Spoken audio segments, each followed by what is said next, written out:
Mic check, mic check, audio check. That should work now. Audio check, audio check. Mic check, mic check, mic check, mic check. Let me know. Audio, audio, audio. One, two, three. Yeah, okay. Right. And howdy, folks. There doesn't seem to be any sound. There we go. Oh, okay. So I guess we're good. All right. Sorry about the technical issues. This is Coffee with Frankie on a Sunday, August the 4th. I'm Frankie. This is the coffee. Bill, I think you're especially going to like this show because Phil Adams, for those who don't know, the great Phil Adams is over in England. He's also a fan of something called footy, which is football, the real football. But I got a story in the stack that involves Manchester United, Phil, and Tottenham, the Tottenham Hotspur Stadium, and Old Trafford. What about Old Trafford, Phil? What about Old Trafford Stadium? Well, we're going to talk about stadiums today and stadium financing. Harlan says, yes, I have my coffee too. It's coffee with Frankie. It wouldn't be quite the same without the caffeination. What we play here is the real. I don't know, Harlan. There's a lot of people in the world, Harlan, billions and billions of them, who think the real football has to do with the game where you kick it with your feet and not the one where you throw it with your arms. Man United are the same as the Pats. We're going to take a look at some Premier League information, Phil. What about Manchester City? That's we're getting ahead of ourselves. But there's Manchester United, and then there's Manchester City. And it seems like Manchester City has been doing much better than Manchester United lately. And they're getting all new stadiums. They have Old Trafford. They might be getting new stadiums. So we're going to take a look at all of that. But what do we got on the docket? What do we got on the docket? Harlan's got some cinnamon hazelnut on the docket. That's for sure.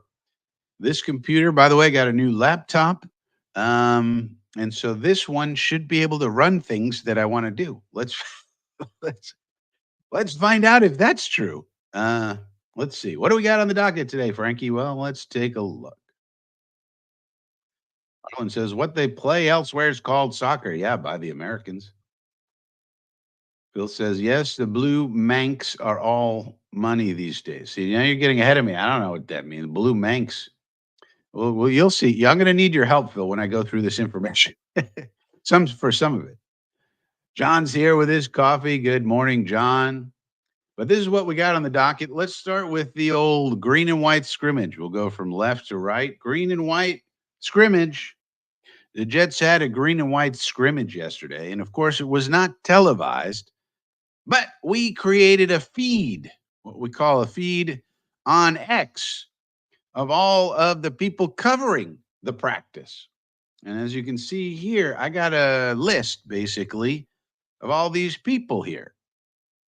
And these are the ones covering the scrimmage. And you look, it's Nick Faria. We got Robbie Sabo. We got Jets Media. And the point I'm going to make here is why is it that Robbie Sabo and Jets Media and are the best at covering this sport, this game? Really, you think about Robbie Sabo, he has a press pass. Uh, Richie, Jets Media, he does not have a press pass.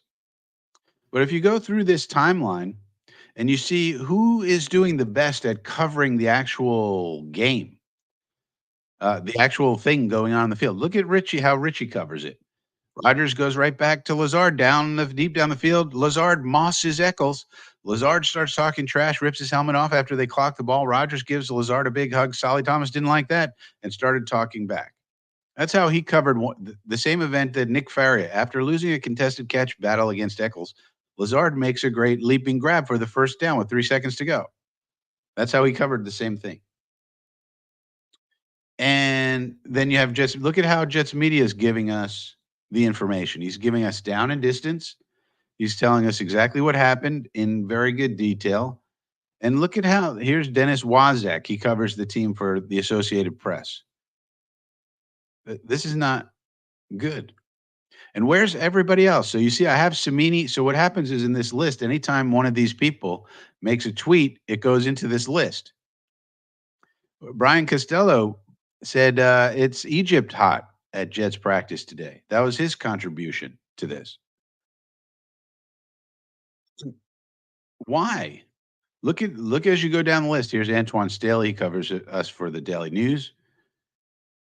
But look at the frequency of the tweets. Look how many tweets Richie made versus the rest of these people. And Richie and Robbie are the best, I think, in my opinion. And look how frequently they tweet and look at the depth of information they give you. Look at the how good the tweets are, basically, the quality of the tweets. Nick Faria is okay. Here's Robbie. But look, it's basically Nick, Robbie, and Richie doing all the tweeting in this entire list. And Richie, I think Richie was the best, personally. I mean, look at all this. New York Flight Jets Talk says you can't cover as much if you have a press pass. I don't think that's true. I had a press pass for one of the practices. Yeah, but why can't Richie get one? And look, Faria has a press pass. He does okay. You know, you can get in trouble if you go too in depth. Well, I don't know. Robbie goes in depth. He has a press pass.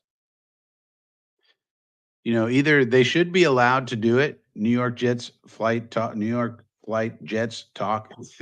Like you should be either be allowed or not allowed. Like it should just be like one rule. Yeah. Because some of these people have Robbie has a press pass. He goes pretty in depth. Even Will Parkinson has a press pass. Did you notice yesterday? Will Parkinson asked a question of Salah. He was in the presser room. Will Parkinson. So that's pretty good. Look at the difference. Even if you just look at the institutional guys. Here's Al Iannazzoni. Who's this guy? Al Iannazzoni. Who does he cover the team for? They should at least, if all these institutional guys have the same rules and Richie doesn't have to play by the rules because he doesn't get a press pass, then they should all be doing the same quality of work, and they don't. Like this guy hardly tweeted anything. Like Zach Rosenblack didn't tweet nothing. Why not? It's true that like people like Richie have more freedom to cover. Then I'm just going to follow guys like Richie. Like, what do I need? What do I need the other guys for? Right? It's like it's so much better. Even Will doesn't really tweet that well. Maybe Richie's just really good at tweeting. I don't know. But yeah, some of these guys they're just not into tweets. Now this guy Iannazzoni, maybe he's an old timer. Maybe he's not used to tweeting. I don't know. But I got to say, uh, the winner of the coverage for me is Richie. I think he did the best. Um, Jim Cashman was also there, did kind of like a video summary. He wasn't tweeting much, or maybe I didn't have him in this feed actually. But a lot of the institutional guys, they want to give you like a summary. They want to summarize it for you rather than just tell you exactly what happened. Richie just tells you exactly what happened. You come to your own conclusion, right? That's my preference. Just tell me what happened. I'll figure out the summary. But I think that's very interesting that Richie's the best tweeter. It looks like Jason Brownlee's making some nice plays, so that's good to see. Defense won some. Jermaine Johnson's been getting called out a lot by all the guys, so that's interesting to see. We're not seeing is Leonard Taylor. We thought Leonard Taylor would be somebody who might pop. He hasn't really been, so I don't think he's going to make it. Just based on the fact that we're not getting any reports that he's doing anything. Jalen Holmes has gotten called out a few times. Even some of these wide receivers like El Zayat, whoever that is, we don't know, but seems to be doing good. Maybe he's a practice squad guy for us. That would be a positive.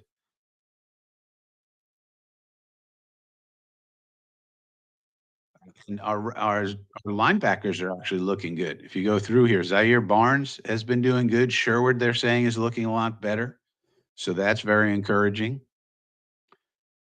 Jalen Holmes is dominating this session, Nick Faria says. So look, even Jalen Holmes, a guy who maybe has a shot to make it, maybe. Zaire Barnes, even Sam McGuavin. And we know Sam McGuavin's a big special teams player. So that's good. I think Infrared was at the practice. Infrared, to let us know what you think. Here's Infrared right here. Watching Tyrod throw to Brownlee yesterday in the end zone was a breath of fresh air for me. Love it, love it. Yeah, I mean, any kind of scoring, any kind of scoring, right? Infrared. Infrared's been following Richie for 3 years. Yesterday, yeah, but I mean, he's really stepping up. I think Infrared, like he used to be just a YouTuber and do good YouTube videos. I think he's really expanding his operations. I think he's someone to keep an eye on, a young fella. Phil says the Jets do feature. Yeah, maybe he'll get a pass soon. I don't know. He said he couldn't get one, Phil. Like he complained about it yesterday. Uh, and I say we all should make a stink about it. I mean, if Will Parkinson can get one and Robbie has one, why can't old Richie? Now, if you remember, Phil, I tried to get a press pass back in the day. And what they do is they say, okay, who's your editor and what's your publication? They ask you all these questions. What's the phone number for your editor? So you got to have like an editor. You got to have people they can call and tell, if in case you act up, I guess they can get you in trouble. Yeah. I think our current host is about the best, Matt Leary. And of course, Jeremy. Well, no, not Jeremy. Oh, come on. Come on, man. Not Jeremy. I'm just kidding about Jeremy. Was able to get a pass for one practice. Yeah, you might want to talk to Richie, figure out why he couldn't get one. New York flight Jets talk. I don't know why he couldn't get one. I think he should. Infrared says, I love Matt as well. Yeah, Matt O'Leary. Matt O'Leary is very tall, apparently, as well. Didn't Braden act as yeah. He said he would, but you got to give him a phone number. You got to give him and you can't just make up a publication. They got to look it up. I didn't have a publication, Phil. But Richie, I mean, he could use his YouTube channel. I mean, I think probably. So that's it for infrared. Anything else you want to talk about from the practice? You were there from the scrimmage. I didn't see. I mean, didn't seem to have any really bad injury news, so that's a good thing. And overall, it seems like Rogers is cooking, and that's the big thing. Our offensive line and Rogers cooking.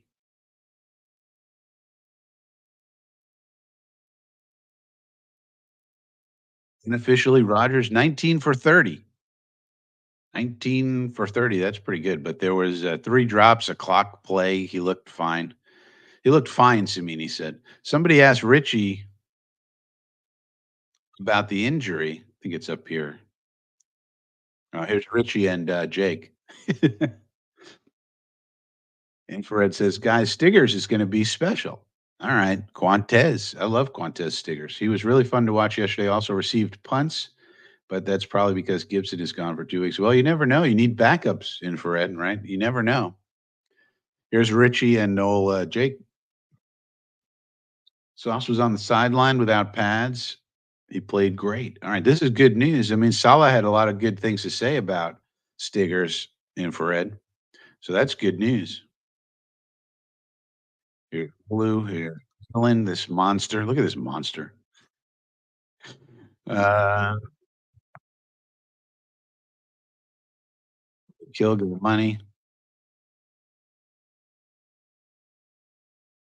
Rodgers no look pass. Debris. Where's the where Richie talked about how he looked? I think it's up here. Nope. Well, you just have to take my word for it that Richie said you can't even tell the man got injured. So I got it up here. Nope. Now we're on the Giants. Now we're on the Giants. All right. Well, so that's it for the green and white. Bill says the gold medal for Jets YouTube goes to. No, I think it's got to be Richie or Jake or somebody like that. But that's it for that. Let's go next. Hot Take Friday. What about Hot Take Friday? That's something I just made up. But that being the case, let's take a look at Hot Take Friday. How about we sign Morgan Moses to a 2-year extension? What if we sign Morgan Moses to a 2-year extension? How about that? Well, why would we don't want to do that, Frankie? Well, if you look at his contract, I mean, he's very reasonable. He's making what, 5 million, 5.5 million this year? Now he is 33. So he's getting up there in age. So that's why it's a hot take. But I think you think about it, if we signed him, we would have our offensive line set for a few years, at least with a bunch of young guys plus Morgan. 33 is not that old for a tackle. It's 2 years to get him up to 35. Uh, Trent Williams is like 36 already. Not that you can compare Morgan Moses to Trent Williams, but in terms of quality of play. But if you look at Morgan Moses, look at his career, he's very consistent. If you look how he grades out year over year, um, very consistent dude. His play doesn't seem to be dropping off. If anything, he's getting better. If you look at his early years with Washington, he was kind of okay. Then he played really well with his last year of Washington, then with us, and the last 2 years with Baltimore. Really kind of getting better, aging like a fine wine. And then you look at the pressures and sacks he's allowing, which is the most important. He allows pretty much 5 sacks a year. You can pretty much guarantee the man's going to give up 5 sacks. Five, five, four, five, five, five, five, five, five, three. So the man's pretty consistent. I don't know. I think that's a pretty good deal. If we could get him, what, 2 years, 11 million? I would do that deal. Did you guys do that deal?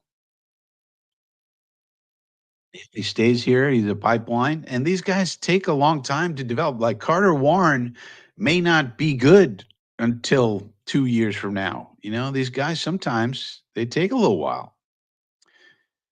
And if somebody emerges, he's not making so much money that you can't bench him, put him in to make him a backup. And plus, he's just a great dude. Like he's a great dude. You want this guy on your team.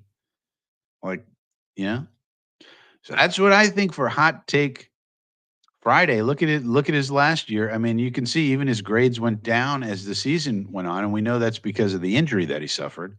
So he had some. Here's his worst game of the year was the last game against Pittsburgh. Pittsburgh. That's a terrible game, but only allowed 1 sack, but a lot of pressures.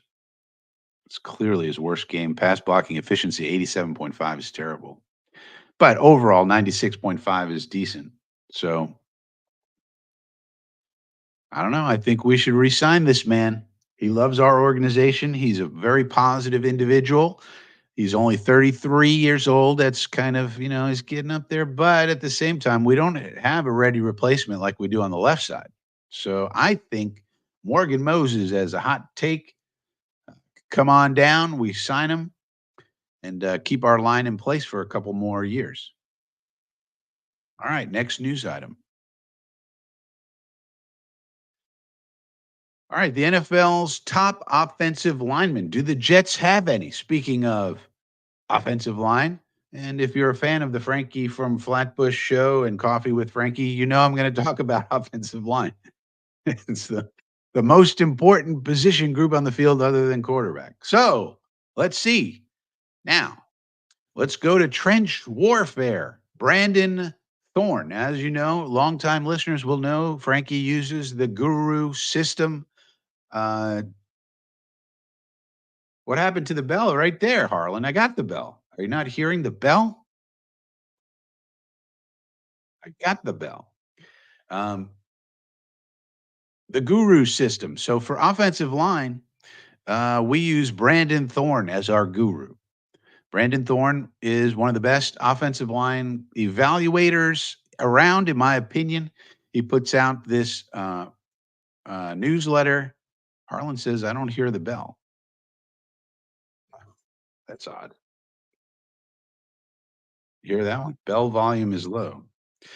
Oh, probably because this microphone to where it is. I wonder if how about that? Might have to change the location of the bell. Wow, that's interesting. Anyways, let's not get caught up on the bell sound volume. Uh, so anyway, so Brandon Thorne is the offensive line guru that we use. And he's got this new newsletter out on Substack. He does trench warfare, ranking the top 15 players on each position on the O line. So let's see how many of these guys do we have. Let's take a look. Now, he uses a 1 through 7 um, system. This is the typical scouting system. Okay. 1 through 7 is a typical scouting system. Elite, very good, good or above average, solid or average, adequate or below, marginal, poor. It's usually the other way around, 1 through 7, but he's got it uh, inverted, but it doesn't really matter. Now, let's take a look. No rookies included in the rankings. 2024 position rankings. Left tackle. Do we got anybody at left tackle? Well, just so happens we do. So let's try and make this big enough for people to see. As you can see here, we got Tyron Smith in tier 2. So these are going in tiers: elite, very good, good above average, solid, average. So our left tackle, we got the 5th best in the league according to this. Now let's read why he did that, why he has him there. Tyron Smith. Now in here he's got him 4th.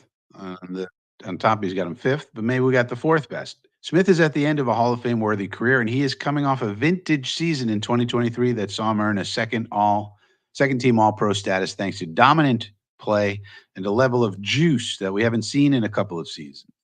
There is a case to be made that Smith should be included in tier 1, considering his play when healthy is certainly at that level. So his play at when he's healthy, he's a tier 1 guy. However, the 33-year-old has considerable wear and tear in his body. He has not started more than 13 games since 2015, and the likelihood of him missing time dings his value to keep him outside the top tier. But when this guy's playing, this is saying he's a top tier dude, tier 1. That's the quality of his play. And then, of course, we have Olu backing him up. So this is pretty good. All right. Well, what about left guard? What about left guard? Here's left guard. And do we have somebody on here? We do. John Simpson's down here. John Simpson's solid average. So if you think about it, top 15, that means he's in the top half of the league. And this is someone that not a lot of people knew about. So let's see what he has to say about John Simpson. John Simpson. Simpson is coming off a career best year with the Ravens, where he started 17 games for the second time in his first 4 seasons. While Simpson's body control and mirroring ability are closer to below average, he has clear strengths stemming from his size, power, and ultra physical playing style that make him a force to be reckoned with when uncovered in pass protection and as a puller in the run game. With his 27th birthday coming up in mid August, it could be possible that Simpson is just a late bloomer with another jump in development in his future, but I'm hedging more toward him being a below average pass protector and a good run blocker, at least in 2024. So that's interesting. So we got a top of the league guy, 14th, even though, and he has some potential to grow. So that's solid. And this is probably the weakest link on the line. And so I think that's interesting. Power and ultra physical playing style. You think an ultra physical playing style is pretty good? I think that's pretty good. Make him a force to be reckoned with. when he's pulling in the run game. So I can't wait to see this guy pulling in the run game, opening things up for Mr. Brees Hall. Now, what about the center position? We got a second year man there, and you're going to notice, unfortunately, that our guy, Joe Tipman, is not here. Joe Tipman not listed. More about Joe Tipman in a second. And he wasn't even what was surprised me about this is some other expected tier four starters who just missed the cut were Connor McGovern, the Bills guy, not our guy. Uh Packers center Josh Myers and Giants center John Michael Schmitz. So that's what surprised me because the general consensus was that John Michael Schmitz had a worse year than Joe Tipman. Now Tipman played guard for some games and was missed a few games. So I was curious about that, and we'll see what happened. So what happened is I was curious about that. So I'd say let's go down here, and here's old Frankie saying, "Brandon, is Joe Tipman not included because of lack of reps at center last year, or because his play there last year did not warrant his inclusion?" So I wanted to know, and guess what? Brandon replied. He said, a little of both, but mostly his play not being there. So that's disappointing for me, especially in pass pro. I was a fairly big fan of his as a prospect for what he can offer in the run game, specifically on the move, but sustaining blocks against nose tackles and mirroring guys one versus one in pass protection are areas he needs to improve in before I would consider him in the top 15. So this is a little disappointing, I would say. His physical traits suggest upside to rise into tier three, though, with tier two not out of the question, but I think we're a ways away from that based on year one. So, Brandon Thorne, of course, he's the guru. And so I trust his opinions more than just about anybody on this topic. And this isn't necessarily great for Mr. Tipman. So we'll have to see. He's going to have to develop, but that is not great as far as see. This is weird how I can't go back to the damn article. Okay, so let's go here. So that's not great for Mr. Tipman. So that's center. Let's look at right guard. What about Ali Vera Tucker? Ali Vera Tucker. All right. So he's got him at good above average, right next to tier two. So here's Elijah Vera Tucker, AVT. Let's see what he has to say about him. Now, that's pretty good considering, especially AVT's missed a lot of time with injury. Let's see what he says about Mr. AVT. AVT says, in a way, it feels wrong to have AVT this low in the rankings, considering his talent and skill set are easily tier two worthy. Okay, so that's good. But after back to back season ending injuries, it's difficult to assume a complete return to normalcy before seeing him play for a few weeks. This ranking has some baked in trepidation considering the injury history, but I want it to be clear that if he remains healthy for a prolonged period of time, there is little doubt in my mind that AVD will be firmly entrenched in tier two, if not tier one, this time next offseason. So that's great news. So even Brandon Thorne pretty much aligns with Jet fan expectations for AVT and what we think AVT is. This is confirmed by Mr. Thorne. So that's great. So all he's got to do is stay healthy and go back to his pre-injury form, which we all think he will and hope he does. And he will be tier two, if not tier one. So that's great. All right. Well, what about right tackle, though? What about right tackle? How does he feel about Morgan Moses? Well, here's Morgan Moses right at the top of tier three, and there's only four guys ahead of Morgan Moses. So that's pretty good.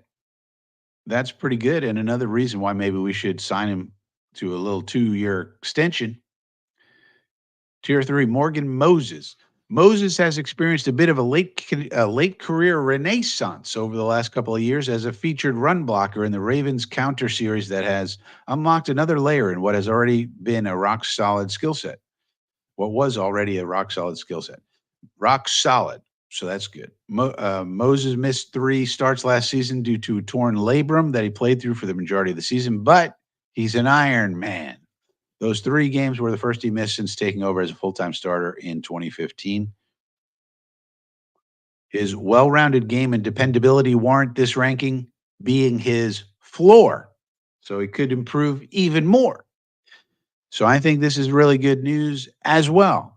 So if you look at it, really the only one that's a bit of a liability is Tipman. He's the youngest, he has most to do. And also, I think what this really means is we're going to be helping him out on his pass blocking.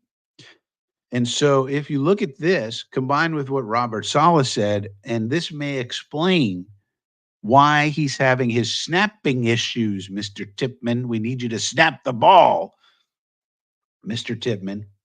And it could be why he's experiencing that because maybe he's learning certain combo blocks and things like that. Now, what did Robert Sala have to say about this? Sluggo's here. Morning, Sluggo. We're doing offensive lineman, Sluggo, as usual. What did Roberts? Now, tell me if you guys can hear the audio. You should be able to. I think this is what old Robert Sala had to say about Joe Tipman. Yeah, it's going to be there's some technical stuff in there. It's not mental. He's not flustered. It's like I said, we're trying to maximize his athleticism, which is asking him to do some things that from an athletic standpoint, we're pushing him, and he's just got to learn the timing and the rhythm and all that stuff, and he'll get it under control. It's one of the least things I'm worried about. But one of the least things, let me know if you guys heard that for my technical issues. But he basically said, hey, we were teaching him some new things, we're pushing him. And so I think what he's probably talking about with the technical things is they're probably trying to cover up for what Brandon Thorne told me in this reply here. Probably trying to cover up this right here because, of course, the Jets look at the tape and they see the same thing. Sustaining blocks against nose tackles or defensive tackles, 4-3, 3-4, it doesn't matter. Mirroring guys in the 1-versus-1 pass protection are areas he needs to improve in. So, of course, on tape, the Jets are looking at that and probably saying, okay, yeah, that's a little bit of a weakness in his game. How can we help him with that? And it's probably going to be that they're going to do more combo blocking with the guards to help him out, drag hands type stuff, maybe get people off kilter in terms of leverage to help him, Tipman, get leverage that he needs. But I think when you combine this statement right here with what Salah told us right there, then I think you see why you have the high snaps. I don't think it has anything to do with his height, Sluggo. Where's my mouse? No, I don't think so, Sluggo. I think it's his technical issues. Sluggo says, what about his height? Now, he is a little bit tall, but the comparison is Mitch Morse. Mitch Morse never had high snaps like that, and he's the same height. So I think it's this. I think it's this technical thing. I think the Jets are trying to cover up a weakness on Tipman's game and therefore teaching him different things that he's trying to get down in camp that he's not used to. And then that's causing the snaps to be high. That's my theory. Combining what Brandon Thorne told me right here and what Salah said in the presser right here. I think that explains it. All right. Next news item. Next news item is a new stadium. Let's talk about stadium financing. This will be good. Uh, well, there's an article in Huddle Up about Manchester United. Manchester United's new stadium could bring the club billions in additional revenue. Seems like a boring kind of title. Now, here's their old stadium, I think. There's a soccer ball right here. Aerial view of Old Trafford. This is Old Trafford. That's their stadium. And it's 114 years old, so they need something new. So they say Colette Roche has been busy. Manchester United COO is taking flights all over the place, looking at different new stadiums. And Manchester United, under the direction of its new billionaire Jim Ratcliffe, co-owner, aims to submit plans for a new 100,000 seat stadium by the end of this calendar year. 100,000 seats.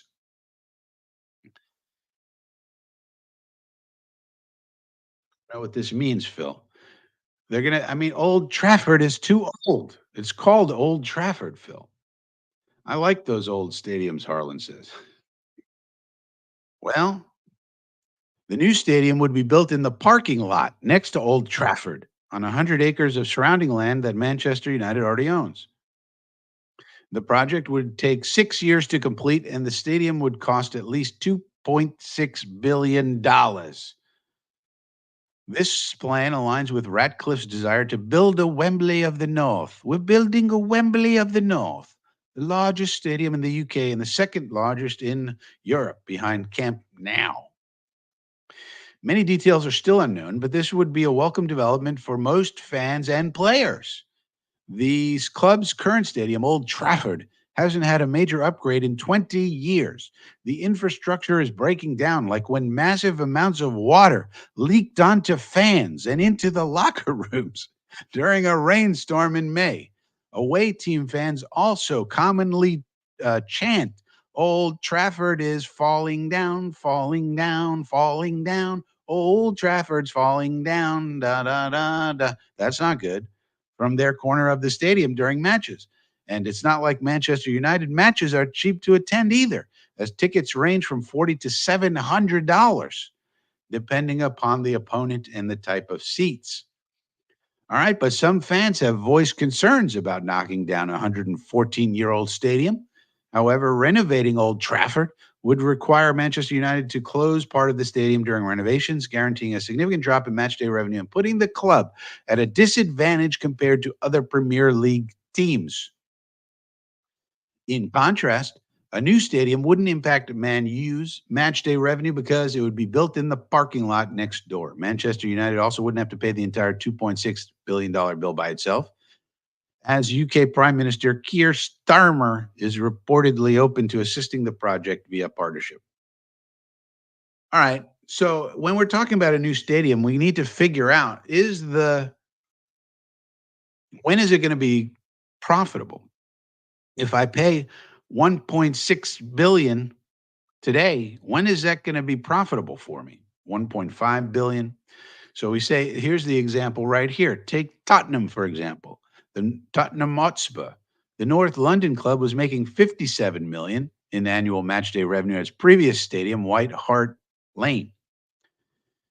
But the club's new $1.5 billion stadium, so they had to pay 1.5 billion for a new stadium, and it brings in roughly 140 million in annual matchday revenue. That's a difference of 83 million per year.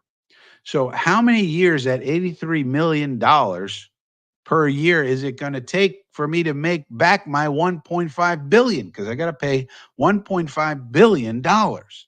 Well, fortunately, we have something to calculate just such a thing. It's called net present value. So instead of working out the math myself, let's bring on our AI assistant, Claude. All right, Claude. Here's what I asked Claude. Using the time value of money, determine if purchasing a new football stadium is a worthwhile investment, and if so, by what year. The cost of the new stadium is 1.5 billion, and additional revenue from the new stadium will be 83 million annually. Assume a 7% discount rate. Now, you need to know the discount rate because you can get 7% a year by taking your money and sticking it in an index fund. So it has to be better than that in order for the investment to be worthwhile. And so, to determine if purchasing a new football stadium, this is what Claude says. To determine if purchasing a new football stadium is a worthwhile investment, we need to calculate the net present value of the project. We'll do this by comparing the present value of future cash flows with the initial investment costs. Correct. Let's break this down step by step. So it takes my information that I gave it and it uses the net present value formula and it calculates it. Year one, it's not profitable. Year 10, still not worth the investment. Year 20, nope. Year 30, nope. Year 40, nope. Because this is still negative. Net present value has to be positive. It doesn't take until year 50 or somewhere between year 40 and 50 to become a worthwhile investment. It says right here, the net present value becomes positive between years 40 and 50. To find the exact year, we can use Excel or a financial calculator. Using such tools, we find that the NPV becomes positive at approximately 47.5 years. So is this a good investment? Well, I would say no. Anything that takes 47 and a half years to be worth the money you outlay is pretty long time to become valuable. Now, there's other things to consider. For example, as it says in the article, what about concerts and what about the money you make in the NFL games? Well, those things can't be counted on. So there's 2.5x more annual match day revenue for the new stadium, especially important. Oh, that's not what we said. The new stadium also allows it to host other events. What about the decade long partnership with the NFL? Well, those things aren't guaranteed, so you don't know how many games you're going to get. So it's hard to plan for those. And also, what about concerts? Well, 2023, Beyonce hosted a 5-night run of concerts at the stadium. So they got site fee from Live Nation, they got a cut of the revenue and a chunk of revenue from merchandise and food and beverage sales, and that ended up netting them $6 million profit in those 5 days. So that's not that profitable. That's not that profitable. I mean, think about it. It's basically $1 million a day for a concert of Beyonce, and there's not that many Beyoncés in the world. How many Beyoncés are there in the world? Like, how many top artists? Taylor Swift, Beyonce, Eminem. How many of them are there? 5 or 6 or maybe 10? But in any given year, you don't know if they're going to go into have concerts or not. You don't know if they're going to have a concert that year, 5 years out from now. So how can you count on that? Sure, you can bring in an extra $1 million a night. I mean, I guess that's good, but it's not going to make that much difference compared to the billions you have to pay out to build these stadiums. So you can't really count on it. But how this pertains to the Jets, of course, if we wanted to build a new stadium, this is the sort of calculation that you'd have to do. Now, this is why all of the people who want to build these stadiums, they want to do public-private partnerships so that they could cut in half their cost, and then that increases the time where it'll be profitable for them. But it's not as so like in this article by Joe Pompliano really should go into more depth here. It just basically says that the new stadium can bring in more revenue, but it doesn't tell you when it's going to pay off the investment. It doesn't tell you about the risk involved with having to rely on concerts that you can't predict in the future. Says here these additional events include 2 Taylor Swift concerts earlier this year. Well, Taylor Swift, for example, is probably not going back on tour for 5 years, maybe. She made so much money on this uh, on this time. She doesn't have to do any concerts for the rest of her life. Same thing with a lot of these big artists. So for those who are curious about how many games they play, if here's a now hopefully this is correct. Phil, tell me if this is correct or not. These are as far as I know, and I just looked it up this morning, Phil. So if this is wrong, let me know. But I think these are the clubs in the league. And it says here that they play each other twice, home and away. There's a total of 38 games per team. So it's a 38 game season. Is that right? For the Premier League. And look at all these teams. Okay. Arsenal, Aston Villa, Bournemouth, Brentford, Brighton, right? Ipswich Town, Leicester City, Liverpool, Manchester City, Manchester United, Newcastle United. So Phil says, yes, that's right. Okay, good. Now, look at this, though. Here's the winners by year, and you'll notice a pattern. The last winners, look who keeps winning: Manchester City, Manchester City, Manchester. Last four in a row, and last six out of seven, Manchester City. This is not good. This is a dynasty, I guess, Phil. Manchester City. I thought Manchester United was the dominant team, but they're not. They're the runner up sometimes. And the last time they won was over a decade ago. But then before that, they were kind of uh, the ones who were dominating. And then you see Chelsea gets in here, Arsenal a little bit, but then Man United was dominant early on, Manchester United. But the other thing you notice about this is that um, the other team, there's a lot of teams that aren't either the winners or the runners up ever. Like, where's this team? Where's the Wolverhampton Wanderers? Wolverhampton isn't listed anywhere. They're never winning. So I think they have a big problem, Phil, with competitive balance. Phil says Man City are bankrolled by Qatar. But see, this is where the competitive balance thing comes in. You need competitive balance. I don't think this league is built like the NFL where competitive balance is valued. You just have a whoever pays the most and gets the best players wins. Like that's how baseball was way back in the day.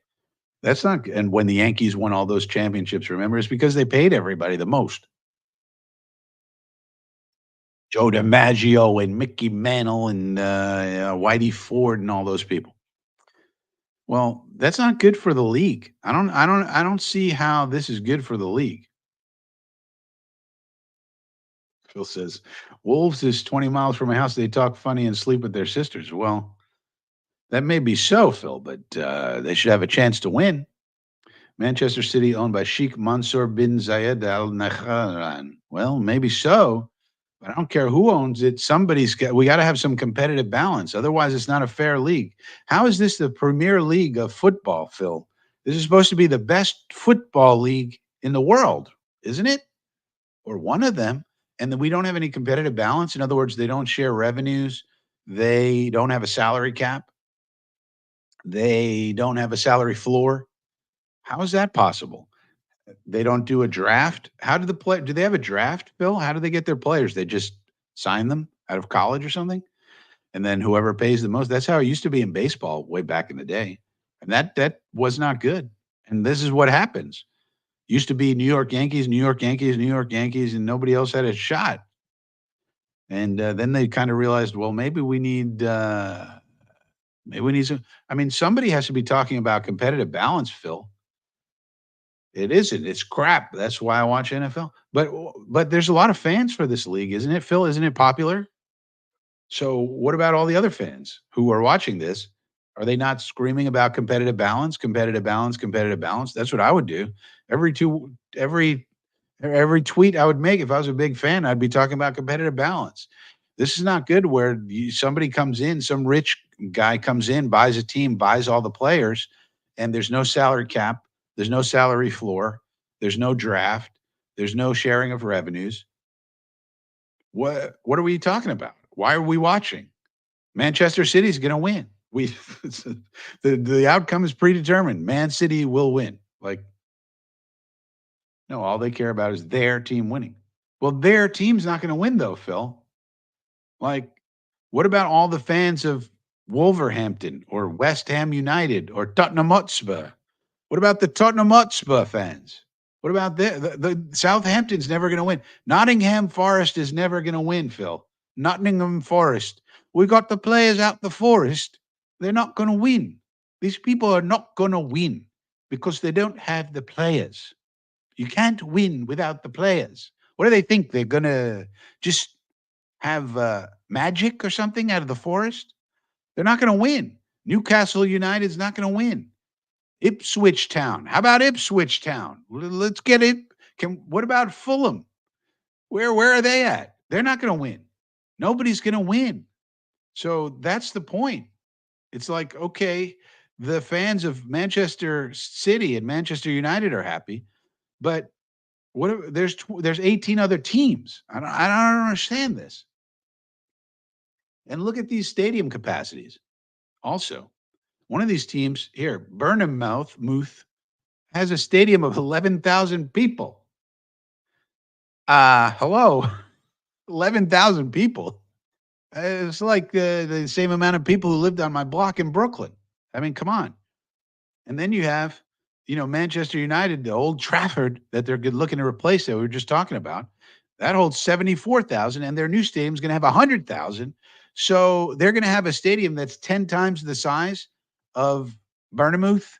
These people can't even fill a stadium with 11,000 people. And they're supposed to compete against Manchester United with a stadium of 100,000 they're going to have. Doesn't make any sense. Newcastle is now owned by Saudi Arabia. Well, I mean, they got to put. Is there no talk about salary caps and salary floors, Phil? I mean, we got to have a salary cap here. Doesn't matter who owns it. Doesn't matter how rich our owner is, or anybody's owner in the NFL. They can only spend up to the max. That's it. Some accounting tricks in there, but nonetheless, you can only spend up to the max. Everybody, it doesn't matter how rich you are, you can only spend up to the salary cap. That's it. Well, I think this is bad.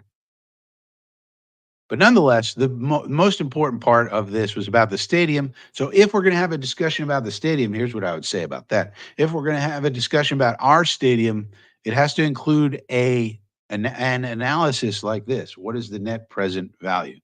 Now, it helps that I'm going and that I'm in graduate school right now and going for my MBA. So, this is all very germane to me and what I'm studying. But this is how you have to talk about, you know, a new stadium. If we're going to get a new stadium, what is the cost? What is the net present value? What are the revenues? This is what we need to know. If we want to put something in Queens, how's that going to play? Want to put it on Long Island, wherever we want to put it, we're going to need to know this information. Phil says the top players get $500,000 plus per month. Well, the players, I don't care how much they get. I mean, the players are worth it. If they're the ones that people come out to see, I don't care about that. But the team has to have a salary cap, whatever the cap is. I don't care what the cap is, make it whatever makes sense.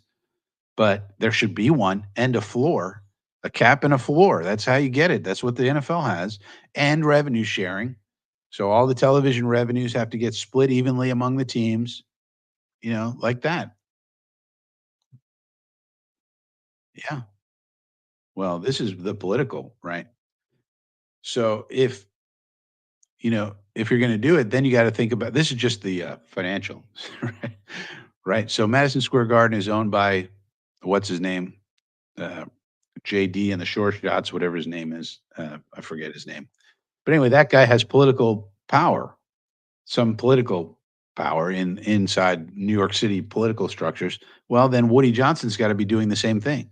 Woody Johnson's got to be, making political allies and doing the whole political thing. That's what he's got to be doing with his time if he wants to get a stadium built there. So we'll see. All right. So that's it as far as that stadium news. If we want a new stadium.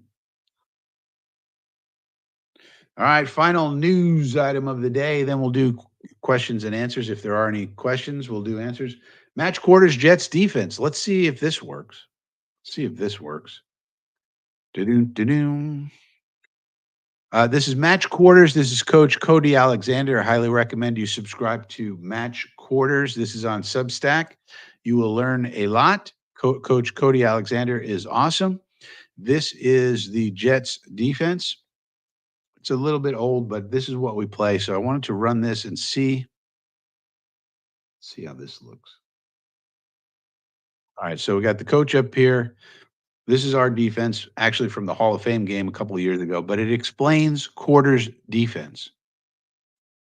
And one of the things I wanted to talk about was the fact that we use quarters defense so much. And a lot of people say, well, why don't we just go into man? I don't understand why we don't do man coverage. and so forth and so on. And so I wanted to explain kind of the purpose of quarters. Quarters means here we are in our 4-3, 1, 2, 3, 4 down linemen. This is Bryce Huff. This is Will McDonald, I think. And here's our three linebackers. This is Sherwood here. And then we have our four DBs. This might be Michael Carter, so he plays the role of a linebacker sometimes, but this might be our nickel defender. But nonetheless, these four back here are in quarters. 1, 2, 3, 4. Quarters means each of them has a quarter of the field to cover in zone. Now, as it says here, the Browns are in 12 personnel, meaning 1 running back, 2 tight ends, 2 wide receivers. They're in tight split formation to the line of scrimmage. Splits are the distance between two things. So this is pretty tight. They're not way out here, these receivers. Now let's see if we can hear Coach Alexander. Let me know if you can hear it. In a 12 personnel formation under center 2x2. This has become an increasingly popular formation at the higher levels of football. You see it a lot in college. You also are seeing it more and more in 12 personnel sets within the NFL. I like it because of the double slot. Both of these guys can move. I like the fact that you can run split zone, mid zone, you can run wide zone cutback, all of these things, and then push somebody to the flat. Under center, it's a little bit harder to run some of these RPOs, but you can move this guy back into the gun. You can push a guy to the flat, bring another guy across. It just creates a lot of problems. Now, the Jets, again, are one of the top teams in the NFL that are using quarters on almost about 70+% of the time of their snaps. So when you go to the preseason, I like watching the preseason. I know a lot of people watch it for the players, especially the young guys that are drafted. I like watching it because this is the base schemes. These are base teachings. This is the fundamentals of the defense that you're seeing. So we're going to get quarters here. You can see at the snap of the ball, we have a corner, safety, and safety, right? Everything is telling me that I am getting quarters because the safeties are staying and packed in on the hash. You've got your corners who are playing off. They're working outside leverage off of the divider. Now, what we get, both safeties are going to end up watching number 2 first. We get kind of a hit call by the tight end before he moves to the flat. Once you see on this backside safety, once he sees that he gets a vertical stem by that receiver, the receiver's not trying to dig out the hash, right? Because the ball's on the opposite hash. He's not trying to dig out this hash. He's not trying to aim for the middle of the field. This safety now knows he can snap back to the quarterback. I teach the safeties the same way. If my number 2 deviates anything from vertical, okay, we get a hit call, he's not a vertical shot guy. Now he's going to either go to the flat or he's going to work across. He no longer becomes my problem. I'm going to look for the shadow of the receiver. Now in the NFL, it's a little different because of the numbers, right? Everything's basically played in the middle of the field. What he's looking here is he's taking a look. Is he attacking my stem?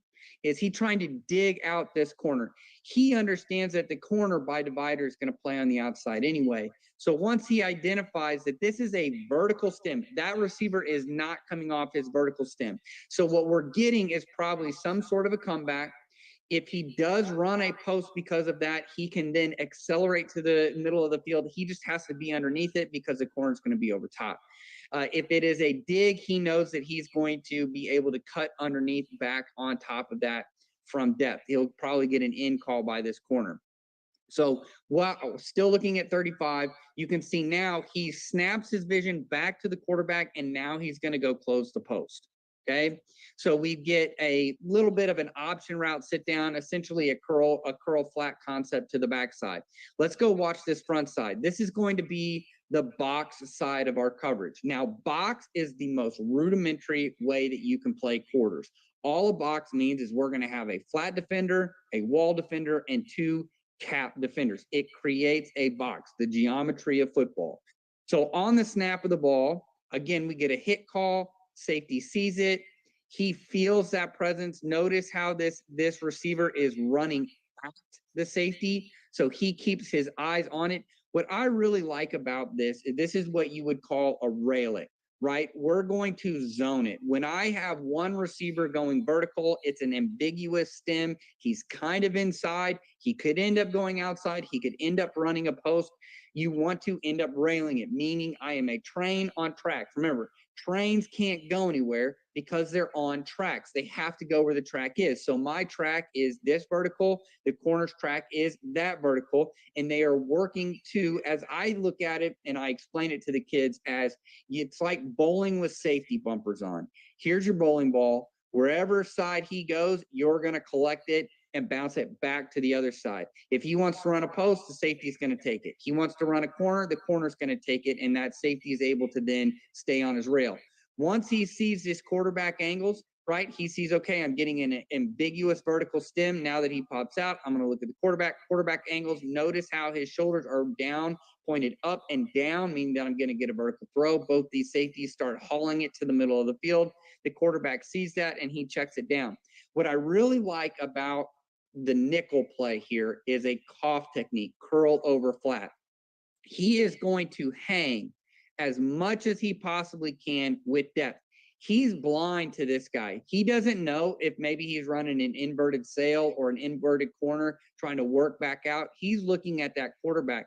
He is hanging right there. Now, could he push out a little bit more? Yes, but he's understanding that it's second and long. That tight end's not going to run away from me. I'm a better athlete than that guy. So all I have to do is make the play. He expands. Notice how he gains depth. He is holding the sticks. He's holding that curl over the flat. He wants to hold that curl. The flat is bait. Now he's going to dive down on it, and he ends up missing the tackle, but we get a rally from the mic. You can see this as well. The only thing that would be a little concerning in this coverage is the will linebacker right here. They've kind of pushed everybody over, which indicates that the safety is going to be in the primary fit. He sees that it's a pass early on. That's where he gets his chop steps. This is essentially just a step off.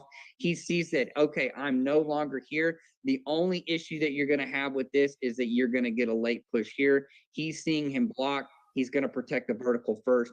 You could argue, well, hey, this guy was wide open. You are 100% correct. But again, when you're looking at quarterback intentions, if he flips his hips this way early on, he's probably going to stay flat and not work back to the post. So that was a kind of a long explanation. But the point is, why is it that we are using this type of coverage 70 to 80% of the time? One of the things to keep in mind is, really we're talking about 2.5 seconds. So the Jet defense really is designed to cover primary and secondary options for 2.5 seconds. And then we think our pass rush is going to get home if, at any point after that.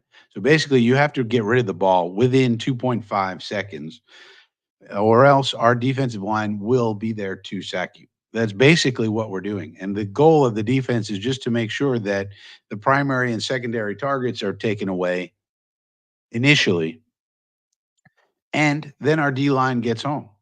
That's really why we do that, I think.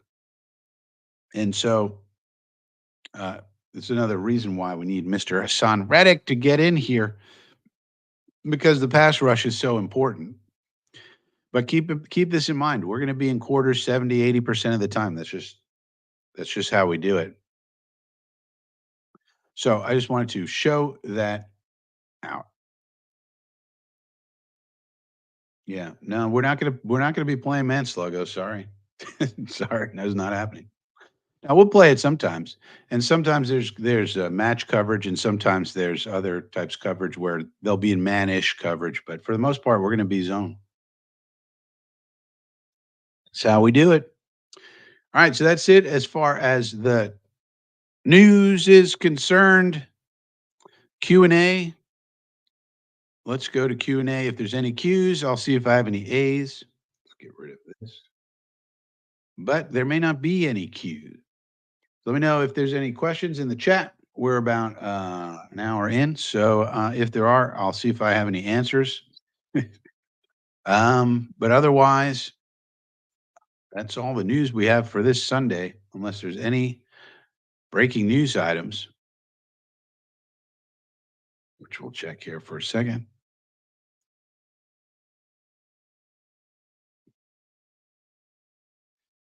No, doesn't seem to be any breaking news for the Jets anyways. So that's good. Nope.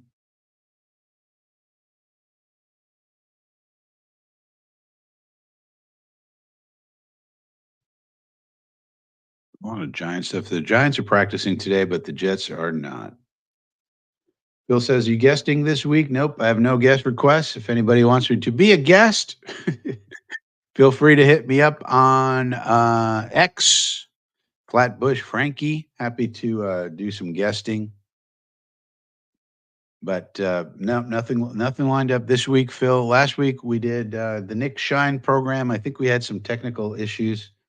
Anybody who watched the Nick Shine program last Wednesday, let me know if everything sounded okay. I think we had some issues. We had some echoes, but I had just gotten the new laptop that day, so I'm not sure if that was on my end or what.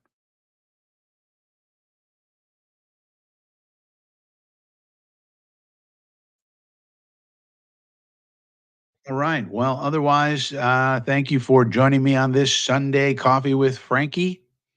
Uh, and I will see you next week. Maybe I'll see you before that in case you might do some shows. Who knows? You never know who might ask me on and who might not.